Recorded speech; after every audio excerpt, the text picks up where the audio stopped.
treasurer is to maintain and monitor the financial transactions and records of the community.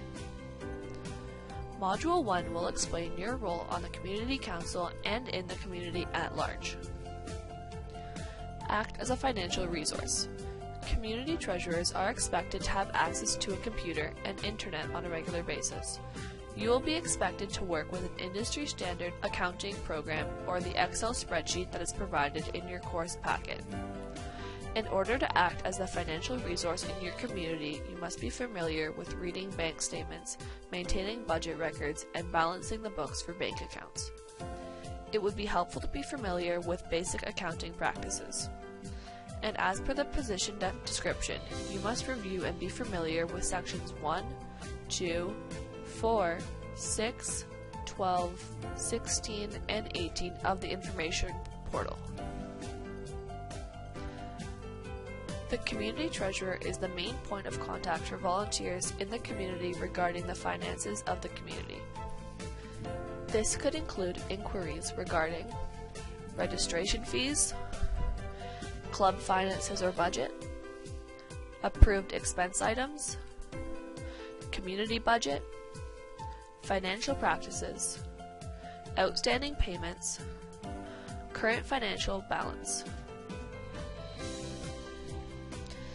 It is important to note that the finances of a charity are for public consumption. A community treasurer is required to provide financial information when requested to. Up-to-date records and books must be presented at a minimum of 4 times a year to the Community Council and to the district developer, and more frequently if requested. Sometimes it is important to provide context when providing information about the community's finances.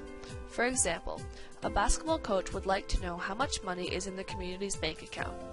When providing the coach with the information he seeks, it is important to understand why he is asking the question.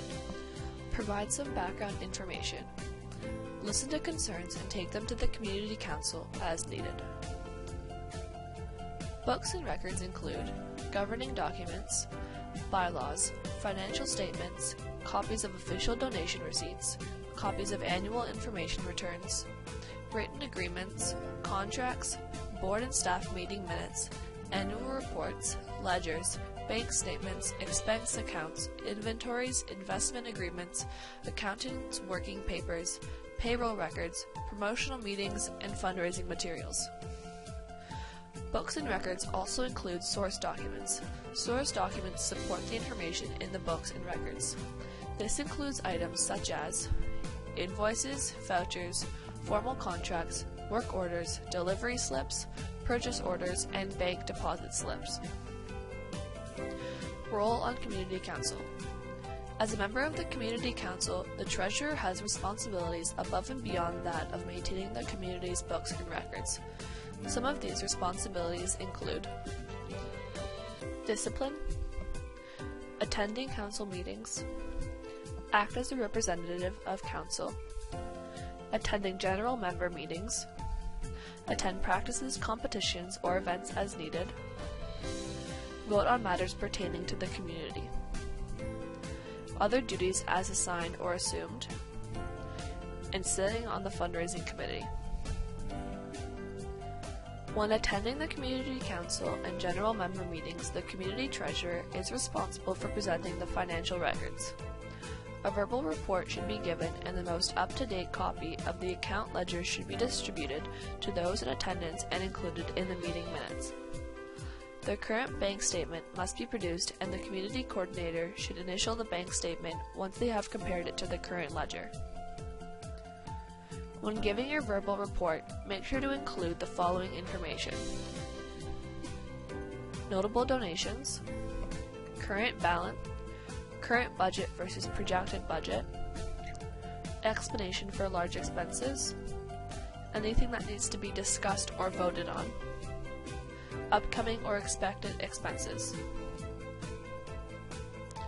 Role on Community Council. Attending council and general member meetings. You are required to attend all council and general member meetings. If you are unable to attend a meeting, you must send your regrets to the community secretary or coordinator, along with your current financial reports, statement, and a written account of the verbal report you are going to present. A year-end financial statement and report must be filled with the Community Council and Special Olympics Ontario's financial department by August 31st of each year. Discipline. Occasionally, community councils are required to deal with discipline issues. This could involve an athlete, coach, family member, or multiple individuals. As a member of the community council, you may be called on to sit on a discipline committee. It is important to be familiar with Special Olympics Ontario's Code of Conduct and Section 18, Risk Management of the Information Portal. If you have any questions or concerns regarding discipline, please connect with your district developer. Sit on Fundraising Committee. To ensure that information regarding budgets, expenses, and fundraising goals occurs, the community treasurer should sit on the Fundraising Committee. This is also to ensure that fundraising activities meet SOO's financial guidelines and practices. Act as a representative of Council and attend practices, competitions, and events. Members of the Community Council are sometimes required to attend practices, competitions, and events. As a member of the Community Council, you may be asked to attend these events to act as a representative of the Council. Remember to act professionally, maintain the party line on current issues, and always maintain the privacy of the organization's members. Remember that while attending most organizational sanctioned events and wherever you are chaperoning an athlete, volunteers are not permitted to consume alcohol.